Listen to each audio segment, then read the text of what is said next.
പിതാവിനും പുത്രനും പരിശുദ്ധ റൂഹായിക്കും സ്തുതി. ആദ്യം മുതൽ എന്നേക്കും തന്നെ ആമേൻ. ഇന്ന് നവംബർ 26 ബുധൻ. പുറപ്പാട് പുസ്തകം 14 അധ്യായം 14 വാക്യം. യഹോവ നിങ്ങൾക്കായി യുദ്ധം ചെയ്യും, നിങ്ങളോ ശാന്തരായി ഇരിപ്പിൻ. പ്രിയ സഹോദരങ്ങളെ, നമ്മുടെ ജീവിതത്തിൽ ചില നിമിഷങ്ങളുണ്ട് നമ്മെ ചെങ്കടലും മിസ്രയീമ്യരുടെ സൈന്യവും തമ്മിൽ കൊടുക്കുന്നതായ നിമിഷങ്ങൾ. മുന്നിൽ കടൽ, കടക്കാൻ വഴിയില്ല, പിന്നിൽ ശത്രു, രക്ഷപ്പെടാൻ സാധിക്കാത്ത അനുഭവം, ഭയം, ആശങ്ക, ഇവയൊക്കെ പ്രതീക്ഷയില്ലാത്ത ഒരനുഭവത്തിലേക്ക് നമ്മെ നയിക്കും.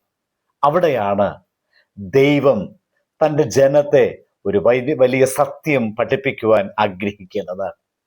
മനുഷ്യന്റെ നിസ്സഹായ അവസ്ഥ ദൈവത്തിന്റെ പരാജയമല്ല, ദൈവത്തിന്റെ ഇടപെടലിന്റെ തുടക്കമാണ്. അതുകൊണ്ടാണ് വചനത്തിൽ പറയുന്നു, യഹോവ നിങ്ങൾക്കായി യുദ്ധം ചെയ്യും, നിങ്ങളോ ശാന്തരായി ഇരിപ്പിൻ. ഇതൊരു ആശ്വാസ വചനം മാത്രമല്ല, ദൈവത്തിന്റെ യുദ്ധരീതിയുടെ പ്രഖ്യാപനമാണ്. ദൈവം യുദ്ധത്തിന്റെ നിരീക്ഷകൻ അല്ല, ദൈവം യുദ്ധത്തിന്റെ പോരാളിയാണ്. ദൈവം ജനങ്ങളോട് പറഞ്ഞില്ല, ധൈര്യമായി മുന്നോട്ട് പായൂ, ആക്രമിക്കൂ എന്നവൻ പറഞ്ഞില്ല. പകരം ദൈവം പറഞ്ഞത്, നിങ്ങൾ ശാന്തരായിരിപ്പിൻ, ഞാൻ യുദ്ധം ചെയ്യും. ഇത് നിഷ്ക്രിയരായിരിക്കുക എന്നല്ല, ഭയത്തിന്റെ ശബ്ദം നിശബ്ദമാക്കി വിശ്വാസത്തിൽ ഉറച്ചു നിൽക്കുക എന്ന അർത്ഥമാണ് ഇവിടെ നമുക്ക് കാണാൻ സാധിക്കുന്നത്. ഇസ്രായേൽ ജനങ്ങളുടെ അവസ്ഥ ഒന്ന് നോക്കൂ. ആയുധമില്ല, യുദ്ധശേഷിയില്ല, രക്ഷിക്കാൻ മനുഷ്യരില്ല, പക്ഷെങ്കിൽ ദൈവം അവരോട് കൂടെ ഉണ്ടായിരുന്നു. മനുഷ്യന്റെ പ്രവർത്തനം അവസാനിച്ചു എന്ന് തോന്നിയപ്പോൾ ദൈവം പ്രവർത്തിക്കുവാൻ തുടങ്ങുകയാണ്. മനുഷ്യന്റെ യുദ്ധരീതിയും ദൈവത്തിന്റെ യുദ്ധരീതിയും തമ്മിൽ ചില വ്യത്യാസങ്ങളുണ്ട്. മനുഷ്യൻ എങ്ങനെ എന്ന് ചോദിക്കുമ്പോൾ ദൈവം പറയുന്നു, ഞാൻ തന്നെ അത് ചെയ്യും. ദൈവം ഇടപെടുമ്പോൾ വിജയം താൽക്കാലികമല്ല, അന്തിമമാണ് എന്നത് നാം എപ്പോഴും ഓർത്തിരിക്കുക. പുറപ്പാട് പുസ്തകം 14 അധ്യായത്തിന്റെ 13 വാക്യത്തിൽ നാം കാണുന്നു, ഇന്ന് നിങ്ങൾ കാണുന്ന മിസ്രയീമ്യരെ ഇനി ഒരിക്കലും നിങ്ങൾ കാണുകയില്ല.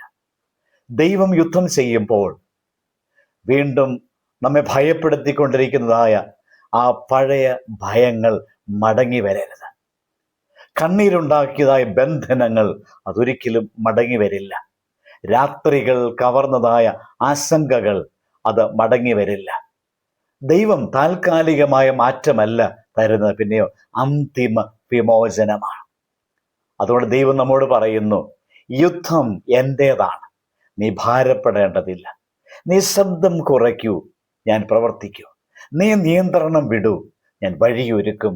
അതുകൊണ്ട് stop fighting in fear, start resting in faith. ഭയത്തിൽ നിന്റെ ജീവിതം പോരാടുന്ന നിർത്തൂ, വിശ്വാസത്തിൽ നീ ആയിരിക്കുവാൻ ശ്രമിക്കൂ. ഇതായിരിക്കണം നമ്മുടെ ജീവിതത്തിൻ്റെ പ്രത്യേകത. ജീവിതത്തിൽ വിശ്വാസത്തിൽ, ദൈവത്തിലുള്ളതായ വിശ്വാസത്തിൽ മുന്നേറുവാൻ നമുക്ക് ഓരോരുത്തർക്കും സാധിക്കണം. പ്രാർത്ഥിക്കാം. കരുണാനിധിയായ പിതാവേ, ജീവിതത്തിലെ യുദ്ധങ്ങളും ഭയങ്ങളും ആശങ്കകളും നിന്റെ കയ്യിൽ സമർപ്പിക്കുന്നു. ഭയം ഞങ്ങളെ വിളിക്കുമ്പോൾ നിന്റെ ശബ്ദം കേൾപ്പിക്കണമേ. പ്രശ്നങ്ങൾ മുന്നിൽ വന്നാലും ശത്രു പിന്നിൽ വന്നാലും നിന്റെ സാന്നിധ്യം ഞങ്ങളെ ചുറ്റിക്കൊള്ളണമേ.